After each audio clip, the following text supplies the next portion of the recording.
¿Cómo están todos? Raúl, Patricia, amigos, bienvenidos. Tal como lo habíamos anunciado, está con nosotros el expresidente de la República, doctor Alejandro Toledo Manrique, para conversar. Naturalmente no vamos a poder evitar la actualidad política, pero sobre todo, en primer término, para anunciarnos una cita importante que tendrá su sede en Lima para analizar el desarrollo, la eficacia, en fin, de la Carta Democrática Interamericana. Al conmemorarse 10 años de esta carta, que sin duda fue un instrumento jurídico promovido por el Perú, aprobado por la OEA en el 2001. Van a estar varios expresidentes de América Latina que han estado ligados en realidad al instituto que dirige el doctor Alejandro Toledo y que ha realizado una serie de actividades en los últimos años, el Centro Global para el Desarrollo y la Democracia. Va a estar presente también el presidente de la República, el señor Ollanta Humala. Bienvenido, doctor Alejandro Toledo. Como siempre, un gusto tenerlo con nosotros y volver a los viejos tiempos de las entrevistas. Raúl, muchísimas gracias y muy amable a los oyentes de Radio Programa. Bueno, cuéntenos un poco, a ver. Evidentemente, en estos 10 años han ocurrido tantas cosas en América Latina y las batallas siempre han sido por poder lograr pues sistemas económicos estables, poder luchar contra las desigualdades y las diferencias sociales que todavía persistentes y que hacen en general siempre significan una amenaza para la estabilidad democrática. Pero a eso se añaden conflictos económicos, conflictos políticos y en general también el hecho de que América Latina está resultando de alguna manera un conjunto de países emergentes frente a un mundo tan complejo y al mismo tiempo lleno de avatares económicos. ¿Podríamos cantar victoria? No. Podemos señalar que hemos caminado plenamente. ¿Qué nos ha faltado en definitiva? Porque por instrumentos no quedamos, es decir, constituciones, programas, planes, cartas interamericanas, eso lo tenemos mucho, pero caminamos suficientemente. De frente, Raúl, creo que la Carta Democrática Interamericana que se firmó un 11 de septiembre del año 2001, que coincidió, dicho sea de paso, con los eventos trágicos en Nueva York, fue la suscripción por parte de todos los gobiernos de las Américas, que incluye los Estados Unidos y Canadá, la Constitución Democrática de América Latina. Y estuvo dirigido a custodiar el fortalecimiento de las instituciones democráticas, la libertad de expresión, los derechos humanos, la independencia de los poderes y evitar la interrupción de las democracias en la región. Bueno, han pasado 10 años y este encuentro del 11 de septiembre de este domingo, con 18 expresidentes, y lo inaugurará el presidente Ollanta Humala y lo clausurará el primer ministro. Es probable que venga el señor Insulza también. Vamos a insertar el termómetro para ver cuán eficaz o ineficaz ha sido la Carta Democrática Interamericana durante los últimos 10 años. Han habido incidentes en Honduras, como recuerdas. Ustedes recuerdan los incidentes en Venezuela, en Nicaragua, en Bolivia, en Ecuador y cuidado con Argentina. Entonces creo que hay razón para examinar esa carta, ver si ha permitido el fortalecimiento de las instituciones, el respeto a la institucionalidad democrática. Habrá un panel de expertos internacionales, habrá los comentarios de los expresidentes, viene el presidente fundador de Wikipedia para dar una conferencia magistral sobre democracia digital y evaluaremos si probablemente los presidentes sacarán un pronunciamiento de recomendación mirando hacia el futuro. Sí, ahora ya su punto de vista personal. Hemos avanzado. Yo sí creo que lo que está mencionado justamente nos está indicando es la carta que no se cumplió. 5 países están aquí seriamente comprometidos con la ruta. Sí, yo creo que Las cartas, las constituciones son letras muertas si no hay voluntad política para implementarlas. Y creo que no ha habido la voluntad política en el caso de Honduras, en el caso de Venezuela, en el caso de Bolivia, en el caso de Ecuador, en el caso de Argentina. Entonces, si los gobiernos no tienen la voluntad política y la institución encargada de implementarla, la OEA, no es capaz de llevar adelante la implementación de la carta, es letra muerta, y entonces habrá que ver qué hacemos.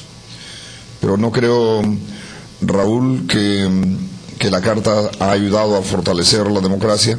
No quiero adelantarme al análisis de los presidentes y de los expertos, pero sí creo que deja un espacio abierto. Espero, por eso es que será muy importante que el presidente Ollanta Humala sea el que inaugura. Ha habido mucha especulación en el Perú. Yo creo que ha habido mucho más ruido de lo que era necesario, pero todavía queda 5 años y yo estoy convencido que el presidente Ollanta Humala está comprometido con el respeto a la institucionalidad democrática en el Perú. Su evaluación, señor Toledo, después del proceso electoral en el que usted participó, una de las conclusiones a las que se llegó fue que las opciones más democráticas no eran precisamente las que habían llegado a segunda vuelta. Estaba clarísimo en la candidatura de Keiko Fujimori, y la candidatura de Ollanta Humala tenía también todo este velo de antepasado golpista que se le hizo ver durante la campaña.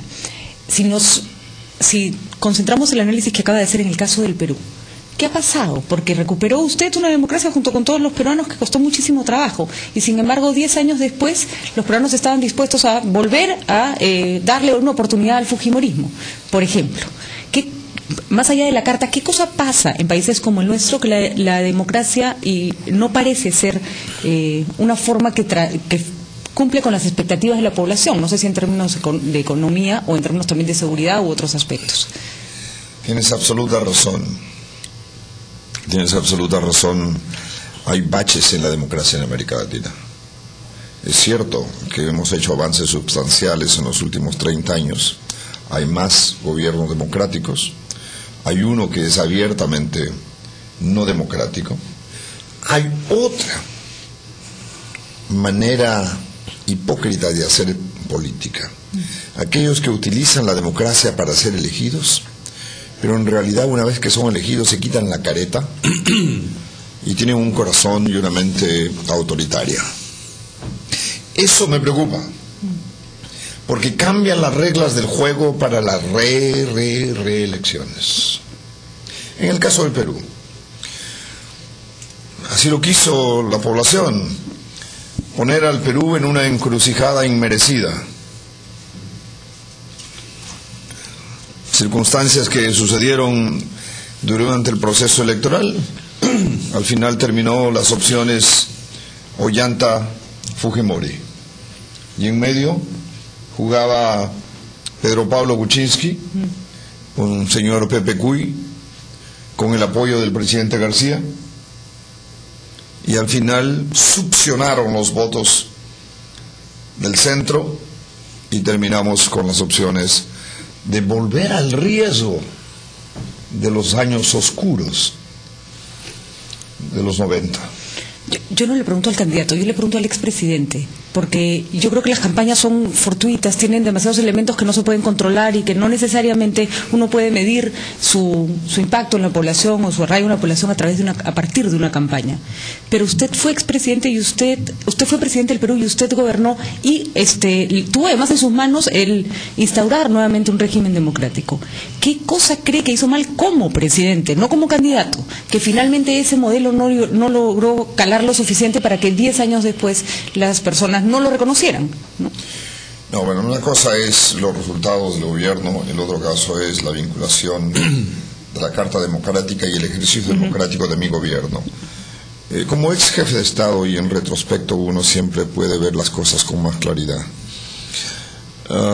Yo puedo decirle con franqueza que en medio de muchos errores seguramente como gobierno, como presidente, nunca intervine en el Poder Judicial. Nunca intervine en el Congreso de la República, nunca intervine en la SUNAT, o en los medios de comunicación. Mi respeto sobre mis valores democráticos son muy fuertes. Lo demostré en el 2000, lo he demostrado como presidente, me cayó duro, pero así es. Esa es la democracia. Me dieron con palo, como diría el tipo. Pero esa es la democracia. Es curioso que eso no sea un valor. Vamos a, perdón, a hacer una pausa. Son 8:21. Estamos conversando, son las 8:23 de la mañana, con el expresidente doctor Alejandro Toledo Manrique, que estaba haciendo una evaluación, en fin, del proceso que ha seguido el Perú. Ahora, lo que es indudable, sobre la base de lo que usted estaba mencionando, doctor Alejandro Toledo, es que en América Latina la inquietud principal sigue siendo la de poder tener acceso, ya no digo a un estado del bienestar, sino simplemente a una mejor sobrevivencia. Y que hay pues un problema y un dilema entre si se puede llegar a una mejor condición de vida o a una relativa igualdad por los métodos democráticos o por los métodos autoritarios. De modo que todos estos esquemas de estos gobiernos que hacen populismo y que efectivamente hacen demagogia, en el fondo tienen adhesión porque aparentemente están ayudando a las causas populares. La democracia en eso no parece tan efectiva, y en todo caso hemos estado, en su caso, en su administración, bajo las dificultades económicas severas que impidieron pues poder hacer un desarrollo social conveniente o suficiente, y en el caso del presidente García sí hubo esa posibilidad, pero él claramente se inclinó por un procedimiento de alianza con los sectores productivos y con los sectores de inversión externa, cosa que a la gente en realidad no terminaba de convencerla, porque lo que quieren es ver mendrugos o mejoras o en fin un cierto acceso a la sociedad de la abundancia. Ese es el quid del asunto.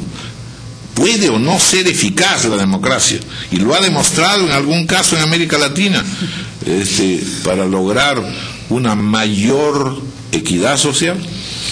Yo creo que estás poniendo el dedo en un tema crucial, Raúl. No hay duda que el mejor sistema político sigue siendo la democracia, a donde las libertades, la libertad de expresión, la libertad, los derechos humanos, la independencia de los poderes, la alternancia del poder son vitales. Pero por otro lado, necesitamos una democracia que entregue resultados concretos para la gente que menos tiene. En el Perú van 10 años de crecimiento económico sostenido con un promedio de 8%. Sin embargo, la gente todavía dice, oye, si estamos yendo tan bien, ¿por qué es que yo no lo siento en mi bolsillo? Yo creo que democracia con crecimiento pero sin distribución genera gran descontento social. En América Latina, el populismo autoritario ha creado un clientelismo que da dinero. Para hablar más claro, el caso Venezuela. Pero claro, usted tiene ahí los precios de los petróleos, que tienen mucho dinero y puede regalar. Entonces tiene 30-32% de una vasoldura, porque está entregando. Pero si usted examina las condiciones de la economía venezolana, es muy frágil, muy problemático, más de 30% de inflación, y hay escaseces, hay controles. Entonces aquí tienes el autoritarismo que parece una fachada pero no entrega resultados concretos. En el caso mío, Raúl, yo recibí una economía en recesión y me tocó la tarea de revertirlo. En el caso del presidente García, que continuó el modelo económico, continuó creciendo y creció más que lo que yo hice en el 2006, sin embargo no distribuyó. Y eso engendró una gran molestia que fue bien capitalizada por Ollanta Humala. Y esa es la tarea de este gobierno. Así se ha comprometido él, además. Y usted acaba de reiterar su apoyo a este ejecutivo que encabeza el señor Ollanta Humala. Sin embargo, enfrenta algunos problemas. Y un tema puntual es el tema del narcotráfico, señor Toledo. Es una amenaza para América Latina en particular y para países como México, Colombia y Perú, Bolivia también específicamente.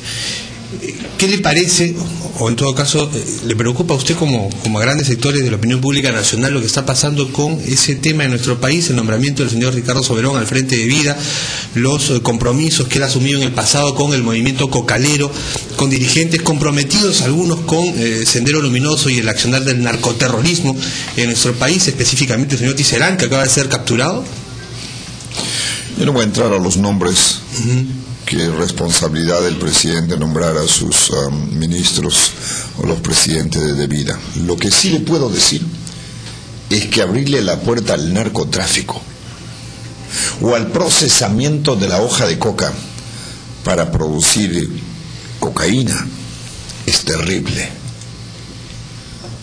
Cuidado, yo veo el caso de México.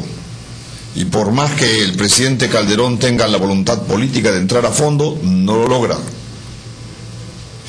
Cuando se convierte en un narcoestado, es peligrosísimo porque carcome la fibra más íntima de nuestras instituciones. Y eso es mucha plata. Y compran jueces, compran fiscales, compran funcionarios públicos. No, sobre ese tema no puede haber ambigüedad por parte del Estado. ¿Advierte usted alguna ambigüedad ahora, como la advierten muchos? ¿Doble discurso? Yo creo que es demasiado prematuro para juzgar. Recuerden, son 30 días, 35 días del gobierno del presidente Ollanta. Pero ese tema no admite medias tintas. No admite ambigüedades. Pero, por ejemplo, señor Toledo, cuando Ollanta Humala hizo su campaña, su discurso no era pro erradicación. De hecho, en las zonas cocaleras él prometió respetar, digamos, las actividades económicas y tratar de combatir el narcotráfico por otros lados. Cuando él asume el gobierno y en su discurso, él efectivamente en su discurso de inauguración, de apertura de su gobierno, él más bien asume la política que recomienda Estados Unidos y la política que se maneja más bien en el escenario internacional. Cuando usted decide apoyar su campaña, ¿ese fue un tema sensible? ¿Ese fue un tema en el que usted le dijo cuál va a ser tu postura con respecto a este asunto? Sí. Con mucha franqueza discutimos el plan de gobierno inicial y la hoja de ruta posterior. Y uno de los temas, el tema de la corrupción y el tema del narcotráfico. Uno de los temas. Y sobre eso no hubo ambigüedad alguna. Erradicación. Y el presidente lo mencionó en su mensaje a la Nación el día 28 de julio. Entonces yo tengo que creer que él está comprometido en la lucha contra el narcotráfico. Es muy peligroso, porque hablando de la Carta Democrática Interamericana, ese dinero puede quebrar voluntades. Ese dinero, el narcotráfico, añadido a la corrupción, añadido a la delincuencia, es fulminante. Pero el presidente Humala ha inaugurado recién este Foro de Seguridad Ciudadana, donde él mismo ha decidido presidirlo. Entonces yo estoy operando mucho bajo la premisa del beneficio de la duda. Sobre su gestión no sería muy pertinente hacer un juicio tan temprano. Esperemos los 100 días de gobierno y evaluémoslo. Ahora, en esa evaluación que estamos haciendo de la Carta Interamericana, hay un fenómeno que llamaremos interesante, que por lo menos es un modus vivendi. Es decir, en América Latina no hemos llegado pues a la plenitud de regímenes democráticos, pero por lo menos hay la fachada de que en efecto tenemos regímenes democráticos, que hay elecciones, etcétera. Y luego, en verdad, lo que se ha producido es esta convivencia de decir, bueno, no podemos pelearnos con Venezuela, no obstante que no nos guste de repente el señor presidente actual, en fin. Estamos buscando también otro tipo de lazos. Fíjate, el presidente Humala ha insistido ahora en que vamos a tener la más plena responsabilidad y aproximación con los países vecinos. Esa es una política. Vamos a revivir la comunidad andina que andaba ya realmente en vías de extinción, y vamos a convivir con aquellos regímenes con los cuales no estamos enteramente de acuerdo, o por lo menos no nos parecemos. Establecemos asimismo vinculaciones con México, con algunos países de Centroamérica, con Panamá, en fin.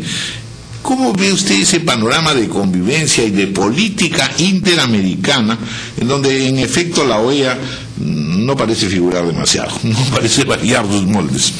Pero estamos en un periodo curioso, interesante, además buscando conexiones económicas por sobre conexiones políticas, identidades políticas.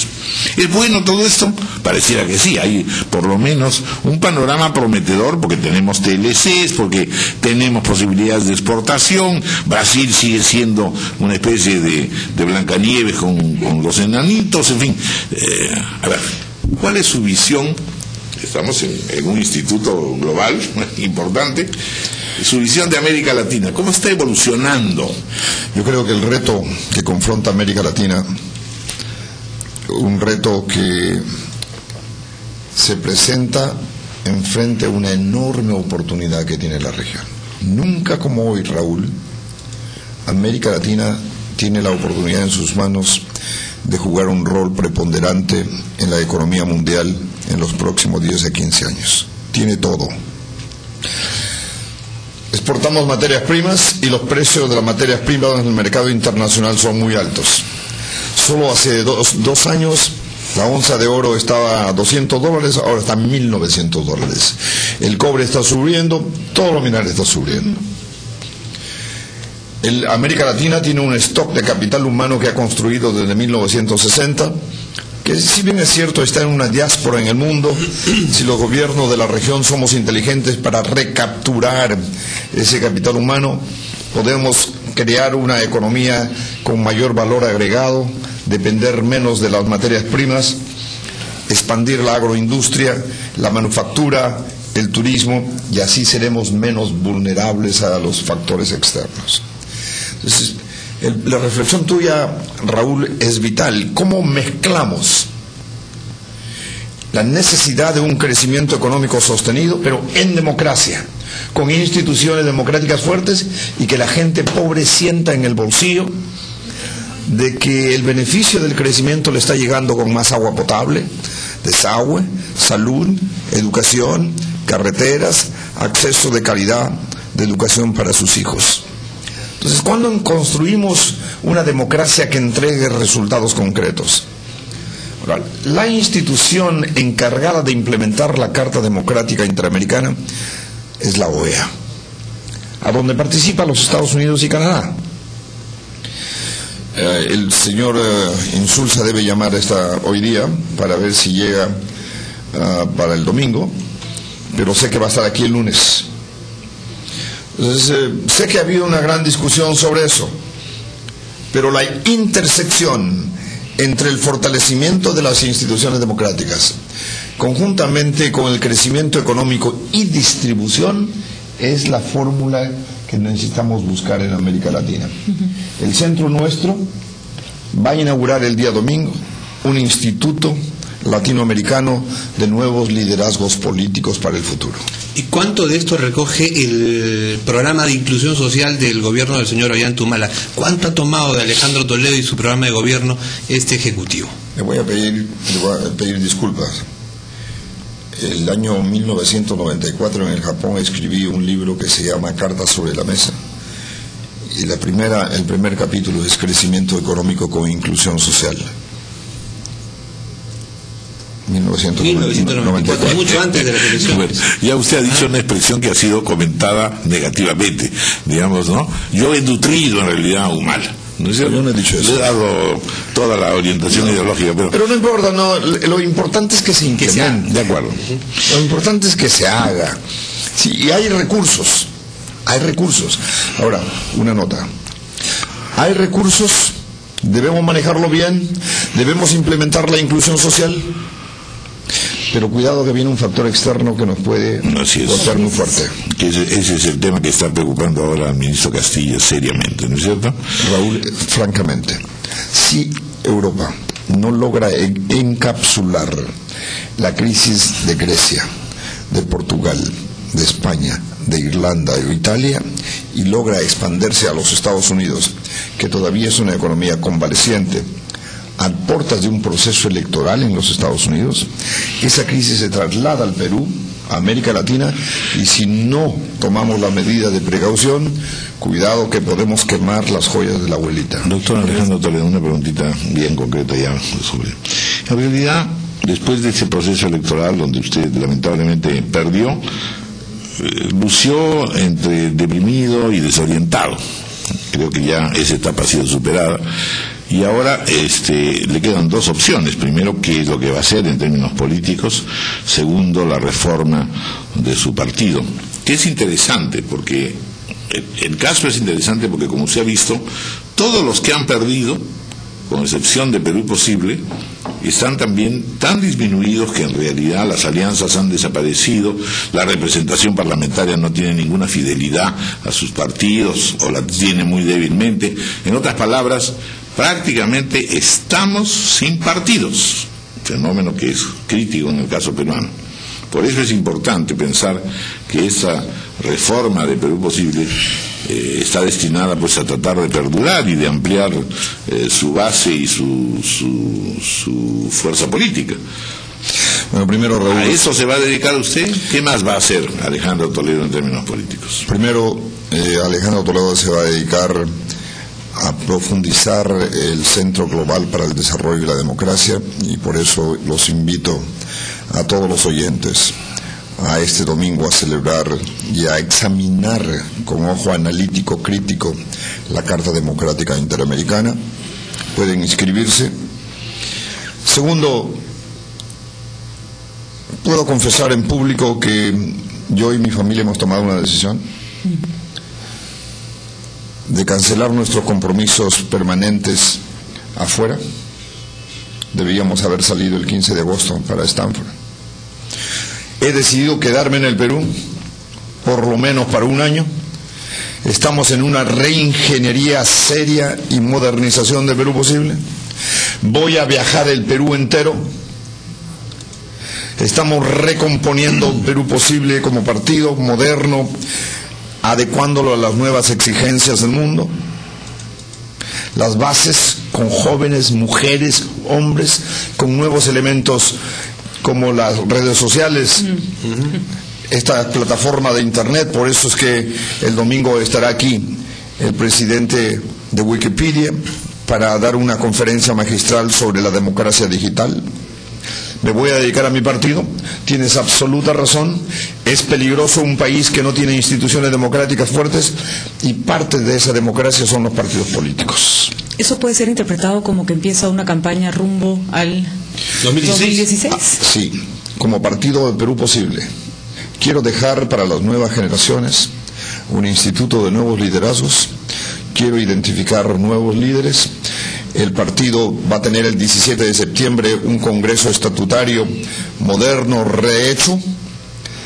Vamos a volver a elegir nuevas autoridades del partido. Está rumbo al año 2014 y 2016, Perú Posible. Pero lo que pasa con Perú Posible es que es probablemente uno de los partidos en que, salvo su figura, no hay ninguna otra cara reconocible que pudiera ejercer ese liderazgo. Entonces solo podríamos interpretar, con justa razón además, que usted tiene aspiraciones al 2016 y que va a insistir en una carrera en la presidencia.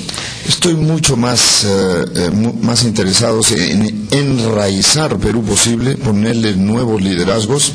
Está Juan Cheput, está Luis Taís, está Javier Reátigue. Hay muchas mujeres jóvenes de las universidades profesionales. Uno no puede, no soy partidario del caudillismo. Yo creo que hay una escasez de partidos, como dice Raúl. Es peligroso. Sí, pero la otra agrupación que le disputa este espacio es Fuerza 2011, que también están bien organizados, mirando también el futuro, ¿no? Para aquellos que quieren ser candidatos está bien. Para mí, mi trabajo es ahora dedicarle un año de mi vida entera a una reingeniería de Perú posible, a enraizarlo dentro y fuera del país. Una reingeniería también de Alejandro Toledo. Va a ser muy difícil que este cacharro se va a entrar a una reingeniería. Pero sí se puede redibujar. Volvemos al cacharro. Bueno, doctor Alejandro Toledo, muchas gracias por haber estado con nosotros. Estamos seguros que va a ser un éxito la reunión del domingo y la seguiremos muy atentamente. Muchísimas gracias, muy generosos a ustedes, muy amables. Muy buenos días. 8:43 de la mañana, una pausa.